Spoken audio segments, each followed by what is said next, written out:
स्वागत है आप सभी का अपने YouTube channel KR tuition classes में। मैं हूं आपका दोस्त कमल सिंह वेद। आज हम क्लास 12th की इंग्लिश विस्तस बुक का चैप्टर 4 डिस्कस कर रहे हैं, द एनिमी। समरी बताऊंगा मैं आपको इसकी हिंदी में।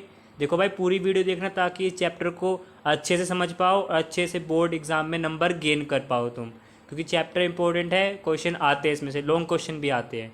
तो चलिए स्टार्ट करते हैं। देखिए यहाँ पे एक सीन दिखाया गया है कि जापान एक कंट्री, आपको पता होगा। वहाँ पर एक तट है, एक किनारा है समुद्र के पास। वहाँ पे एक स्थान है, वहाँ पर एक डॉक्टर रहता है जिसका नाम है सदाओ।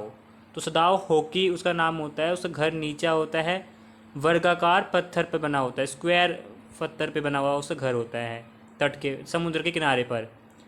यह एक तंग समुद्र तट था जिसके किनारों पर देवदार के पेड़ लगे हुए थे और काफ़ी ऊंची चट्टानों पर ये जो इसका घर था सदाओ का, वो स्थित था। सदाओ के पिता ने अपने पुत्र को शिक्षा की उनको गहरी चिंता रहती थी कि इसकी हाई एजुकेशन कैसी होगी। तो जब 22 साल का सदाओ हुआ तो उसको अमेरिका भेज दिया गया ताकि वह ऑपरेशन शल्य चिकित्सा के क्षेत्र में, ऑपरेशन के क्षेत्र में और मेडिसिन के विज्ञान के विषय में सब कुछ सीख ले। ठीक है, जो वहाँ पे पढ़ाया जा सकता था। 30 साल की उम्र में वह वापस लौटा। देखो, 22 साल की उम्र में गया था, 8 साल बाद वापस लौटा वह। अब वह न केवल एक शल्य चिकित्सक था, एक ऑपरेशन, बल्कि एक वैज्ञानिक के रूप में भी प्रसिद्ध हो गया था वो।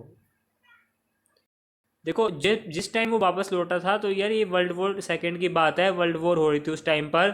तो जापान का अमेरिका से युद्ध चल रहा था उस टाइम पर। तो डॉक्टर सदाओ को सैनिकों की टुकड़ियों के साथ विदेश नहीं भेजा गया था, उसको अपने देश में ही, जापान में ही रहना था। और जो सैनिक घायल हो जाते थे उनका उसे इलाज करना होता था। सदाओ ने देखा कि धुंध ने तट के समीप एक छोटे से द्वीप को अपने आगोश में ले लिया था। उसके जो तट था, उसका जो द्वीप था, उसके आसपास में वहाँ पर गहरी धुंध छा गई थी। फिर उसने तट पर रेंगती हुई उसके मकान के नीचे तक आ गई थी धुंध।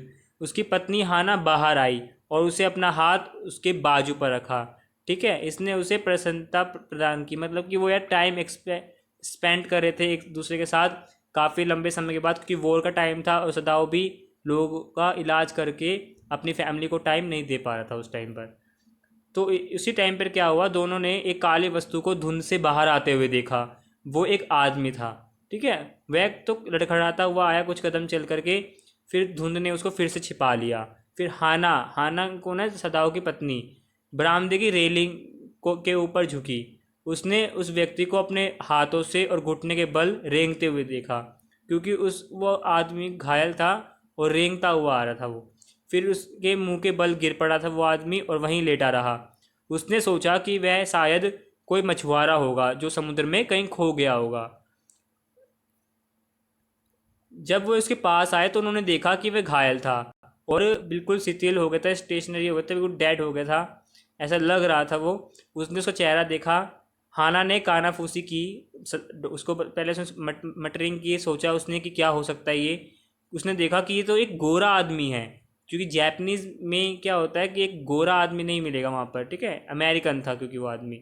सदाओ जख्म की तलाश करने लगा। उसने देखा कि इसको कहाँ चोट लगी है, तो उसने उसको छुआ तो उसमें से रक्त बह रहा था। ठीक है, खून बह रहा था, ब्लीडिंग हो रही थी। और इतनी ज़्यादा ब्लीडिंग हो रही थी, उसको रोकने के लिए समुद्री काई से उसका लेप किया गया। ठीक है, उसके शरीर पर समुद्री काई होती है, उसका लेप किया गया। वह बेहोश हो रखा था। अपनी बेहोशी से वह पीड़ा से कर रहा था, मतलब कि उसको बहुत ज़्यादा हर्ट हो रहा था, परंतु वह जागा नहीं था। सदाओ बुदबुदाया, थोड़ा मटरिंग की उसने अपनी बीवी के साथ कि हम इस व्यक्ति के साथ क्या करें। भाई ये तो गोरा व्यक्ति है, अगर हम इसकी मदद करेंगे तो हमें ऑफिशियल्स पकड़ सकते हैं। तो उसने कहा कि सर्वोत्तम बात तो ये रहेगी कि जो वे कर सकते हैं कि अभी इस आदमी को समुद्र में फेंक देना चाहिए हमें। हाँ ना, इससे भी सहमत हो गई थी, चलो इसे फेंक देते हैं। सदाओ ने साफ साफ स्पष्ट किया कि यह एक कठिन परिस्थिति थी। ठीक है, मुश्किल भी था, क्योंकि यार वो उसके हालत देख करके उनको तरस आ गया था। ठीक है, वो फेंक भी नहीं पाए थे फिर वो। लेकिन उनको ये डर था कि यदि वे अपने घर के अंदर किसी गोरे आदमी को शरण दे देते हैं, अपने घर में शेल्टर देते हैं, तो वे पकड़े जाएंगे। ठीक है, और कैदी के रूप में अगर उसको सौंप देते तो वे अवश्य ही मारा जाएगा, क्योंकि जापान के जो जनरल्स होंगे वो उस अमेरिकन प्रिजनर ऑफ वॉर को मार देंगे। वे एक विचित्र विकर्षण का क्षेत्र था, ठीक है, वे उसके शरीर को देख रहे थे घूर घूर के। फिर उसके बाद क्या हुआ, उन्होंने ये जानने की कोशिश की कि वह व्यक्ति क्या काम करता था, क्योंकि क्या पता वो सैनिक ना हो, कोई और हो। वह एक अमेरिकन दिखाई दे रहा था, टूटी फूटी पुरानी टोपी पहन रखी थी उसने, और उस पर हल्के अक्षर लिखे हुए थे, यूएस नेवी। तो इससे वे इस बात पर कंक्लूजन निकाला उन्होंने कि ये एक अमेरिकी सैनिक था जो कि युद्धपोत का कैप्टन था, नाविक था, ठीक है। यह व्यक्ति एक युद्धबंदी था जो किसी तरह से बच निकला था लड़ाई में, और उसकी पीठ घायल हो रखी थी। तो उसके बाद हाना ने सदाओ से पूछा कि क्या वे उसे समुद्र में फेंक पाएंगे। तो सदाओ हिचकिचाया कि भाई कैसे करे इसे, मतलब इसको समुद्र में कैसे डाले। तो यदि वह व्यक्ति पूर्ण होता तो उसे बिना किसी कठिनाई के पुलिस को सौंप देता, ठीक है, क्योंकि उसका दुश्मन था, वो तो जैपनीज था सदाओ, और जो अमेरिकन सैनिक था वो उसका दुश्मन था एक हिसाब से। जब उस टाइम पर लड़ाई हो रही थी, सभी अमेरिकन उसके शत्रु थे, किंतु क्योंकि वह घायल था अतः उसने उसे समुद्र में नहीं फेंका। हाना ने कहा कि अब करने को केवल एक ही बात बची हुई है, उसे घर में ले जाना चाहिए। सदाओ भी अपनी पत्नी से सहमत हो जाता है और अपने नौकरों के बारे में सोचता है कि यार अगर हम इसे घर में रख लेंगे तो हमारे नौकर नहीं मानेंगे, ठीक है। हाना ने सुझाव दिया कि वे नौकरों को बता देंगे कि उनका इरादा इसे पुलिस को देने का है, उसने कहा था, ठीक है, ऐसा हाना ने कहा था। उनको ऐसा करना चाहिए, नहीं तो सबके सब खतरे में पड़ जाएंगे, उनको पुलिस पकड़ लेगी। तो इसके बाद क्या होता है, दोनों ने एक साथ मिलकर के, डॉक्टर सदाओ और हाना ने मिलकर के व्यक्ति को उठाया। वो काफ़ी हल्का था यार, तो उसको सीढ़ियों से ऊपर लेके गए, फिर गलियारे में लेके गए, फिर वहाँ पर पास ही में एक खाली शयन कक्ष था, एक बेडरूम था, वहाँ पे ले गए थे। वह काफ़ी गंदा था क्योंकि वे जैसे गेस्ट रूम होता है ना, तो उसकी सफाई नहीं हो रखी थी काफ़ी टाइम से। तो सदाओ ने सुझाव दिया कि उसे पहले नहलाना चाहिए इस आदमी को, यदि वह पानी ले आएगी तो उसे वह धो देगा। तो हाना गई पानी लेने के लिए, ठीक है। हाना पानी लेके आती है तो फिर वो उसको साफ़ करना शुरू करती है, बट वो उसको साफ़ करना छूना नहीं चाहती थी, ठीक है। उसने प्रस्ताव दिया कि वह अपनी नौकरानी यूमी से कहेगी ये बात कि इसके वुंड्स को, इसके घाव को साफ़ कर दे, ठीक है। फिर अचेत व्यक्ति जो कि फेंट आदमी पड़ा हुआ था, जो सैनिक था, उसके चेहरे पर पीलापन आ गया था। तो डॉक्टर सदाव ने क्या किया, पहले तो वो बहुत ज़्यादा निराश हो गए थे उसकी हालत को देख करके। उसकी नब्ज़ देखी उन्होंने, नब्ज़ हल्की थी परंतु चल रही थी। वो सोच रहे थे कि कहीं मैं इसे ना बचा पाऊँ। उसने उस व्यक्ति की ठंडी छाती पर हाथ रखा, हृदय भी अभी जीवित था। सदाव ने कहा कि यदि उसकी शल्यक्रिया नहीं की गई, ऑपरेशन नहीं किया गया, तो वह अभी के अभी मर जाएगा। तो वह व्यक्ति क्योंकि यंग था यार, तो वह 25 साल का भी नहीं हुआ होगा, तो इतना कम उम्र में किसी आदमी को मरने देना उसके लिए एक मानवतापूर्ण बात नहीं थी, ठीक है। तो पहले उस व्यक्ति को नहलाया गया, लेकिन सेवकों ने ऐसा करने से मना कर दिया। उसकी नौकरानी जो यूमी थी उसने मना कर दिया ऐसा करने से। वे नहीं चाहते थे कि उनका जो मालिक है वो किसी एनिमी को, किसी दुश्मन का इलाज करे और उसको ठीक करे। हाना ने उस आदमी को धोया, उसको सफाई की, और उसके शरीर के ऊपरी भाग को पूरा साफ नहीं हो पाया था वो। तो सदाओ ने अपने औजार को लिया, अपना एक इंस्ट्रूमेंट लिया, उससे साफ़ किया और तौलिए पर रख दिया उसे, ठीक है। हाना ने कहा कि अगर हमें आवश्यकता पड़ी, हमें ज़रूरत पड़ी, तो हम इसको बेहोश भी कर सकते हैं और इसको औषधि दे सकते हैं, मेडिसिन दे सकते हैं। तो हाना का गला सेंध गया था क्योंकि उसको डर भी लग रहा था ऐसा ऑपरेशन करते हुए। उसने अपना हाथ कसकर मुंह पर रखा, ठीक है, और कमरे से बाहर दौड़ गई। सदाओ ने उसे बाग में उबकाई लेते हुए सुना। उसने पहले कभी भी ऑपरेशन नहीं देखा था, इसीलिए उसको उल्टी आ रही थी, वॉमिटिंग हो रही थी। तो इसके बाद क्या होता है, सदाओ ने तेज़ी से काम करना शुरू किया। हाना भी फिर भीतर आ गई थी। सदाओ ने उससे कहा कि वह रुई को भिगो ले और उस व्यक्ति के जो वुंड्स थे उनको साफ़ करे, ठीक है।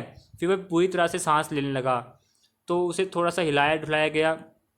फिर सदाओ काफ़ी ज़्यादा बिजी हो गया था उसके ऑपरेशन करने में, ठीक है, बहुत ज़्यादा कॉन्सेंट्रेट हो गया था उसके ऑपरेशन में। उसने अपने औजार की नोक को किसी कठोर वस्तु से टकराते हुए महसूस किया। उसने उसके गुर्दे के पास थी वो चीज़, ठीक है। तो उसने देखा कि उसने चीरा लगाया और उसके सीने में थी गोली, तो उसको बाहर निकाल लिया। वो व्यक्ति कांप उठा था, लेकिन वह अभी भी चेतना शून्य था, मतलब कि अभी भी बेहोश पड़ा हुआ था। सदाओ ने उसे एक सुई लगा दी और उस व्यक्ति की नब्ज़ अधिक मजबूत हो गई थी, उसकी नब्ज़ चलने लगी थी। तो इसके बाद क्या होता है, हाना भी उस नवयुवक की सेवा करती है, ठीक है, हॉस्पिटैलिटी करती है, उसकी हेल्प करती है, क्योंकि कोई भी सेवक उस कमरे में आना नहीं चाहता था। वह व्यक्ति दिन ब दिन अधिक स्वस्थ होता गया, उसको कई दिन रखा गया अपने उनके घर पर, और नौकरों ने भाई अब डिसीजन ले लिया था कि अगर उनका स्वामी, उनका जो मालिक है, अगर उस आदमी को बाहर नहीं निकालेगा अपने घर से, तो हम उसके घर में काम नहीं करेंगे, अपने घर को छोड़ के चले जाएंगे। तो 7वें दिन क्या होता है, नौकर आपस में डिसाइड कर लेते हैं और चले जाते हैं। जो हाना है उसके लिए कैदी सवेरे का भोजन ले आई, ठीक है, कैदी जो था वो प्रिजनर ऑफ वॉर, उसके लिए खाना ले आई। वापस आने पर उसने सदाव से पूछा कि वह साफ साफ उसे क्यों नहीं देख पा रहे हैं जो उसे देखनी चाहिए, मतलब कि हमें इस आदमी को भेज देना चाहिए, इसे छुटकारा पा लेना चाहिए, लेकिन हम ऐसा क्यों नहीं कर पा रहे हैं। तो इसके बाद दोपहर में एक सरकारी वर्दी पहने हुए एक संदेशवाहक, एक मैसेंजर आता है। वह डॉक्टर सदाव से कहता है कि तुरंत के तुरंत महल में ऑफिस में आइए, क्योंकि जो जनरल है उनको दर्द हो रहा है। तो हाना ने चैन की सांस ली कि अब तो ये को जाना पड़ेगा। जब सदाव ने उसे अलविदा कहने आया वो, तो उसने अपना फिर एक डर भी प्रकट किया, ठीक है, डर था उसके मन में। उसने सोचा कि अगर उसे पकड़ने के लिए आए होंगे ये। सदाव ने वादा किया कि उसकी खातिर वह उस व्यक्ति से पीछा जरूर छुड़वाएगा।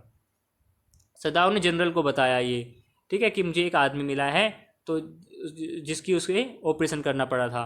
जनरल ने स्वीकार कर लिया था कि क्यों सदाव उसके लिए अपरिहार्य था। देखो, उसके जनरल के लिए सदाव भी बहुत ज़्यादा इम्पोर्टेंट था, क्योंकि सदाव ही ऐसा व्यक्ति था जो घायल सैनिकों की मदद कर रहा था, उनका ऑपरेशन कर रहा था वॉर के टाइम पर। जनरल ने वादा किया कि वह अपने निजी हत्यारे को उस व्यक्ति को मारने के लिए और उसका शरीर वहाँ से हटाने के लिए भेज देगा। उसने एक असैसिन क्रिएट कर लिया था, एक बंदे को रख लिया था जो उस आदमी को मारना चाहते थे। तो उसने कहा कि मैं एक आदमी को भेज दूंगा, वो उसको मार देंगे और तुम्हारे घर से दूर ले जाएंगे।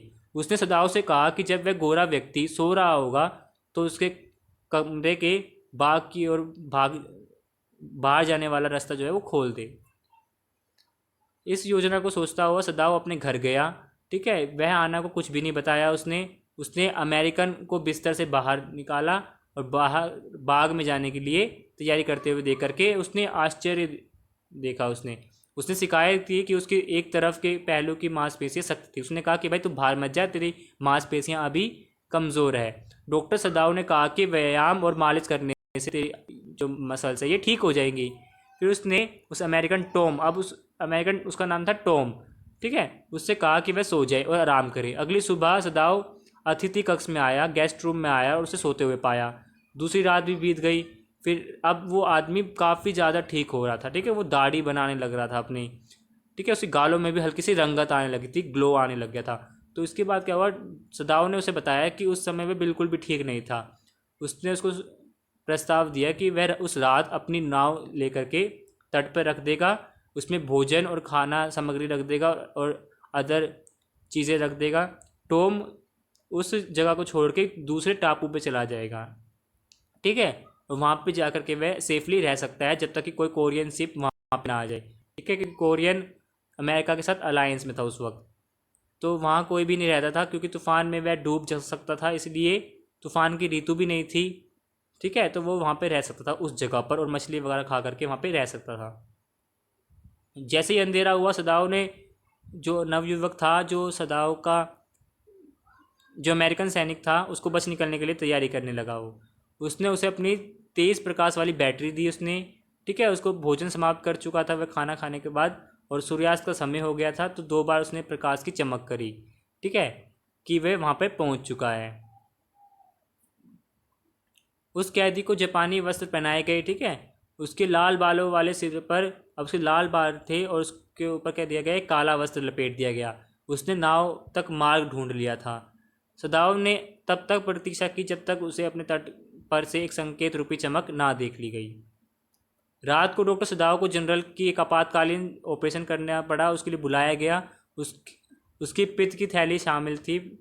12 घंटों तक सदाव ने यकीन नहीं किया था कि जनरल जीवित रह पाएगा। फिर वह गहरी सांस लेने लगा और खाना भी मांगने लगा, मतलब भला चंगा हो गया जनरल हमारा, तो खाने की डिमांड करने लगा। वो सदाव हथियारों के विषय में पूछ ही नहीं पाया कि आपने तो वो हथियारा भेजा ही नहीं उसको मारने के लिए, वो बंदा मैंने आगे भेज दिया है दूसरे टापू पर। जहाँ तक वह जानता था वे कभी भी नहीं आए। सेवक भी वापस लौट आए थे और उन्हें उस कमरे को भी साफ कर दिया था। तो शल्य चिकित्सा के एक सप्ताह बाद क्या हुआ, सदाव ने महसूस किया कि अब जनरल भी ठीक हो गया था, उसने कैदी के विषय में अब बात कर सकता था। वो तो सदाव ने उसे बताया कि कैदी निकल चुका है, उसके घर से भाग चुका है। तो जनरल ने डॉक्टर से पूछा कि क्या उसने उस व्यक्ति को डॉक्टर के लिए मारने का वादा नहीं किया था।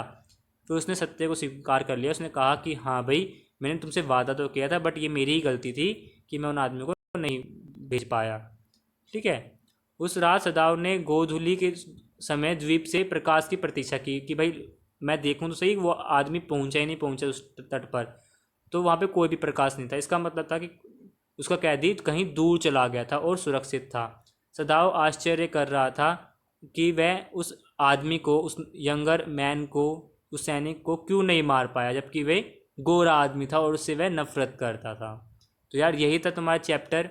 अगर वीडियो अच्छी लगी हो तो लाइक कर देना, शेयर कर देना अपने दोस्तों के साथ। चैनल पर नहीं हो तो चैनल को सब्सक्राइब कर देना। वीडियो तो काफ़ी लंबी बन गई थी, बट आप इस वीडियो को देख सकते हो, एक बार और वीडियो को देख लेना और चैप्टर रीड कर लोगे तो आपको काफ़ी अच्छा समझ में आएगा। तो मिलते हैं आपसे नेक्स्ट वीडियो में। Till then